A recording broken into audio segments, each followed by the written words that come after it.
Hello everyone, San Diego Comic-Con was last weekend and it was amazing. There was lots of walking, but also lots of fun. The first thing that my dad and I got to do was go see Jamie Lee Curtis promote her new horror comic, Mother Nature. We were late, but we got in VIP, which my dad thought was just the coolest thing ever. So here are the clips of the amazing Jamie Lee Curtis talking about her new comic book. Months, and then we would get a batch of images and we would all just go, oh my God, like over and OMG. OMFG was probably every text I ever sent to Carl. Seriously, I just would be like OMFG. And so there was all of a sudden now we're about to publish the book and the conversation was, what's the cover, right? Now you see the cover of the book, right? But there was an image. And all this morning, we've been talking about this book upstairs with journalists all morning. And every single one of these journalists, I brought up, well, you know, the cover I wanted, and I flipped through the book, and I even put it posted on the page so I could flip right to it and open it up and show them the image I wanted as the cover of this book. Now, when I had said that to Titan and my partners, they were like, yeah, no. And I was like, why? And they were like, well, you know, it might be a little much for like a bookstore. And, you know, they're kids. And I'm like, kids are, come on. Anyway, very happy, by the way, this was a cover alt, but ultimately this is the correct cover for this book. It is a book about this anthropomorphized spirit.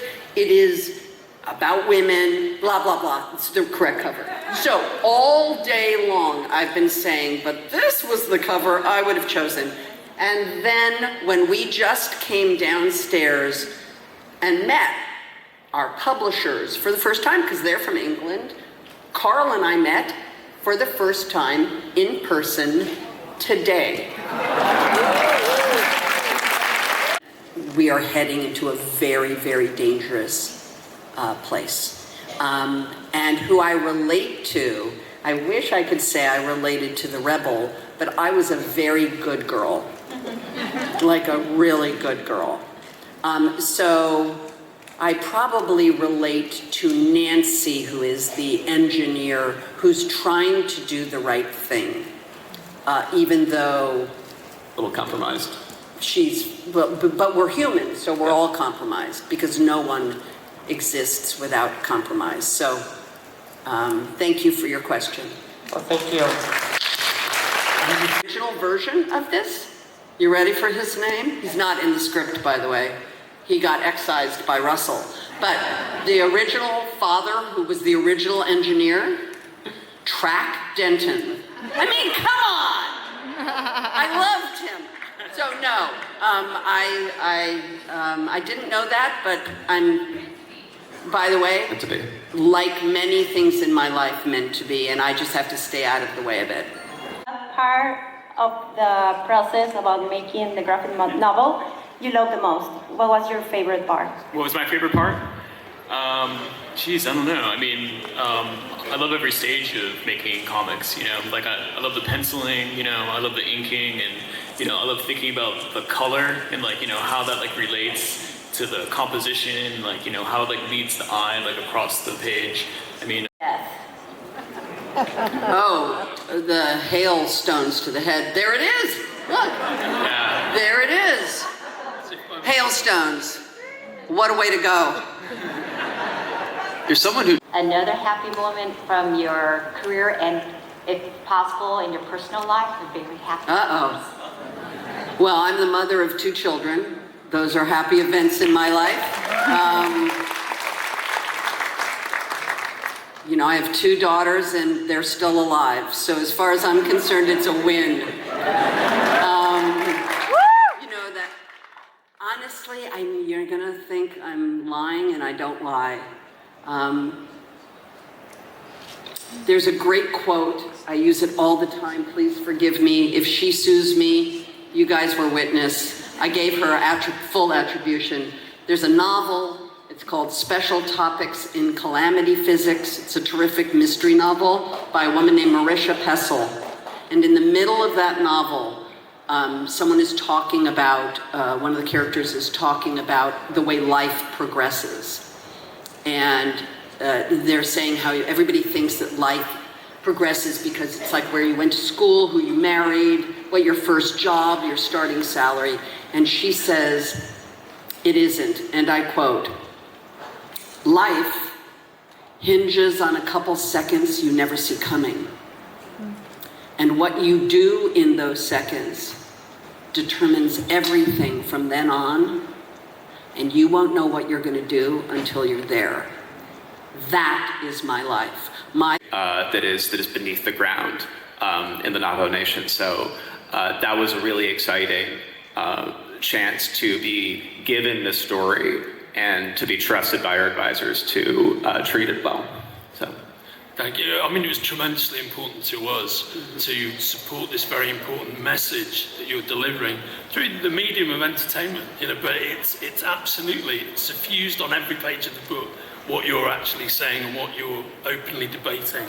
I think it's a beautiful piece of work, and I think a big part of the success of what you've done is Carl's beautiful depictions of the ideas and the stories. And as everybody can see from this beautiful artwork, Carl has many strengths because he's really given full flight to these incredible vistas that you've created, stained by pollution, stained by climate turmoil. But also, I think your work with human character is fantastic. The faces of these characters, the faces of your character, Jamie. I know. Next up, I went to go see the McElroy brothers. Last year, my husband and I had the opportunity to go to Comic-Con, but we also had tickets for a Taz show and a Mabim Bam show before we got the COVID. So we could go to nothing, and it was absolutely heartbreaking for me. So being able to see them live at Comic-Con was some great karma. And it was just a really wonderful experience. So here is the goofiest goofs doing what they do. If you have any questions regarding the long in development Adventure Zone cartoon with Peacock, we're not going to discuss that. But anything else is open. Every time I say it, people react like it's news. Even in development for 3.5 years. It's disgusting. So, we can get up to the microphone. You can 15 and be like, and you've been spying on our My name is Ariel. Hi. I actually just started my first campaign as a DM. Nice. After playing just one campaign, I felt the need for control. It's intoxicating, isn't it? It is. Griffin, I see how you do something often. But I was wondering any advice you could give from like the first time DM himself. Don't take it personally. Wow. Wow. Don't take anything that happens personally. Exactly, yeah. I mean, unless they make it personal. Yeah. But if the people are playing with it, like, and by the way, I hate you. I'll say I started recently too. Good pick. The answer is tough, right? Because like by the time they make that movie, anybody I'm thinking of now will be as old as I am then. I gotta find me a nerdy looking like 8-year-old. Start teaching him like different mannerisms now. You know what I mean? Asa Butterfield would be ready for Griffin. I mean, Asa Butterfield would be ready for Griffin. That or Charlemagne. Play myself, AI, young me down. Like that Edgar Harrison Ford. Let me play young me. Who should play your ghost? Damn. Wouldn't it have been great for young Sheldon they just taken Jim Parsons' face and like Jim Parsons now? That would have been better. Travis, there's a strike going. All right, hands off. Next up, we've had about 3 hours of Invincible, a 20th anniversary chat with the creators, where they announced all kinds of merch stuff that's going to be coming out soon. Then we had kind of a fireside chat with Robert Kirkman due to the SAG strike, having the voice actors not able to be there. And then we got a special screening of Adam Eve, the special episode that is out on Prime Video. that everyone got to see that night, but it was really cool seeing it in the room with a bunch of other nerds. We also got SDCC exclusive Adam Eve posters and pins, which just is an amazing part of being at San Diego Comic-Con. That pretty much wrapped up Friday.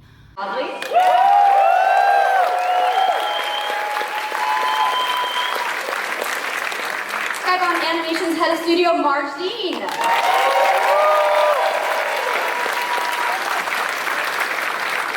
And the creative director of the franchise, Mike Rogers.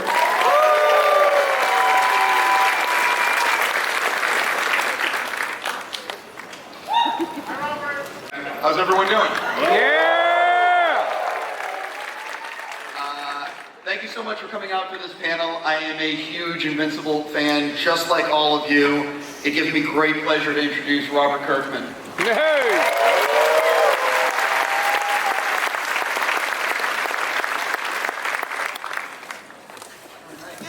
Are we situated? Are we good? I think so. All right, guys. Are 11 and 3. That was a very obvious indication that the release date for season 2 is not December 31st, like so many people think. It is actually November 3rd.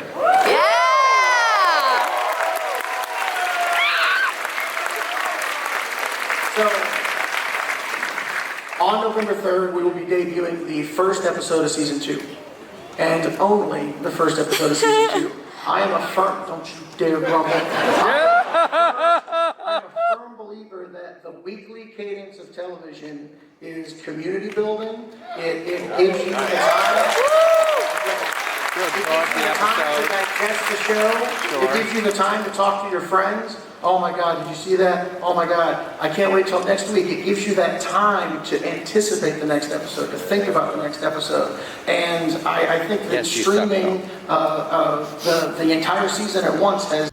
Saturday, I started my day bright and early, waiting for the amazing and incredible Felicia Day. You are about to hear most of her panel on Friday because I simply could not stop recording everything that she was saying. So listen to her, not me. Brown coats are amazing.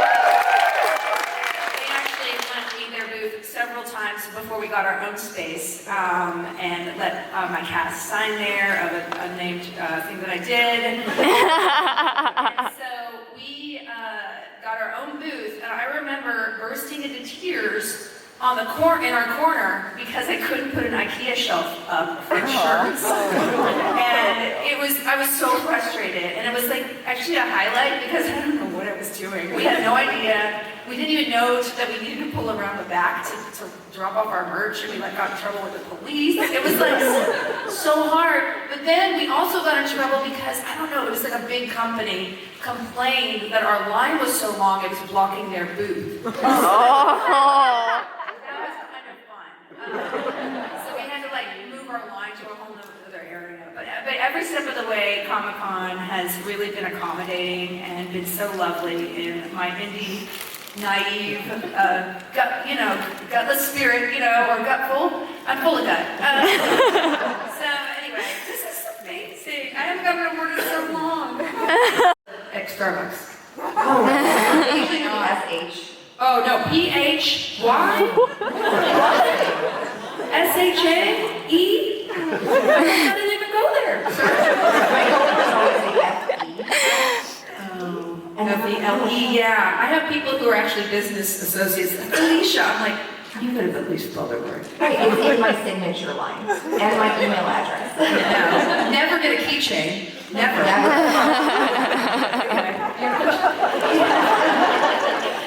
So my question was regarding the Third Eye production as it is an Audible, which of course I already have. Oh great, thank you. Have there been talk, or are you thinking about turning it into an animated production? The great thing is I own the rights to it. I'm a very own the rights girl. That I probably could talk about, but I didn't get a thumbs up from SAG, so I don't want to risk anything. But that other property, I'm actually developing a musical around. Because I own it. I can do whatever I want with any of the stuff. So yes, I haven't been thinking any next steps for the project. I kind of want to see how people respond to it. We love it. You know, you guys' input is more important than, for, anybody in Hollywood saying, hey, you should do this, right? But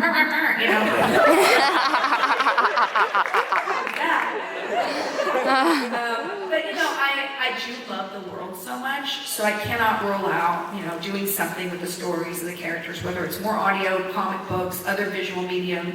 But I will tell you, it was never my goal. My goal, and that was really what the frayed part of my world was. I spent like 5 years writing and developing in Hollywood, and I wrote some very big IP. I adapted a very famous comic book starring a woman. I can't talk about it, but I adapted it for some people. And then I adapted another very sweet comic book for children's animation, and I wrote several original things, mostly IP adaptation, but I did a lot of development in Hollywood. And I worked for years on things that never got made. And I know that's the deal. And that's why I stopped, because it broke my... So, after 5 years and 400 pages and one epic adventure, did you see anything with your amazing cast in your recording that made you go, hey, I need to add this to the story? Oh, that's really great. Yeah. I mean, I did drop all the names, so I will tell you that. I will say that of all the Christopher Judge, who plays the voice of God of War, he plays the big bad guy, Titus. So and I would say, like, between him and Alan Tudyk, who did so much improv, I was like, Alan, we can't use it. Sounds correct. You're not one of the leads, but God bless you, Alan. You're stealing every scene, sir. Sounds right. I will say that they did inform a lot of it. And also London Hughes. So of all the people I knew, there's only a couple cast members that we actually cast. And one of them was the lead character. And when I pitched it as a television show, people were like, you need to tone down this character, Sybil. She's too interesting. She's overshadowing Laurel, my character. And I'm like, there's nothing better than other people making you look good, okay? So I think you're wrong. But so that when I was cutting it out in the process of pitching, and then I put it all back in for the audio thing. Yes. And she steals every scene. And my friend Jonah Ray from a show that we work on that I can't talk about, he voice directed. And so I was like, hey, I have people in mind for everybody except for the main character, one of the main characters who's my best friend. And he's like, oh yeah, I did stand up with this girl. And I was like, I just wanted to be British and outrageous. And he's like, I did stand up with this woman, London Hughes, and I looked 15 seconds into some of her stand-up on YouTube. I was like, sold. I'll put her the part. And there was one of the comics whose name was, I think, Bill. Anyway, he was an older gentleman, and he spoke very slowly. And I was like, oh, okay, let's just let him get his piece out. And I thought it was just going to be just a standard story. And he told this wild story about, how his dad got killed in a bicycle accident, and as he was in the lobby with his mom, immediately after the doctor told them, your father's passed away, and they're crying, she turns to them and says, I gotta tell you something I'll never be able to tell you if I don't tell you now. I had a 16-year affair with Larry something or other. And I was like, what? That was what your mom did when your dad, like a minute after your dad died? And then he went on to tell a story about how his wife's family were secret communists who worked for Russia. And I was like, sir, you sold me your comics. You can talk as slowly as you want, just keep on going. Yeah, that was crazy. COVID last year, and then my kid went to kindergarten and just infected me with every virus known to man for like 8 months, and my hair fell out. So I'm really on to rejuvenating my hair. I'm taking like hair vitamins and serums, and I'm trying to, balance my diet really well. But I'm going to a naturopath because I have SIBO. Hey, let's talk about my, my gut problems. I have acid reflux and SIBO, which is like, it basically, it's a poop thing. But anyway, it's like a intestinal overgrowth, and you're just not processing your food really well. And so I'm going to try to get that dealt with.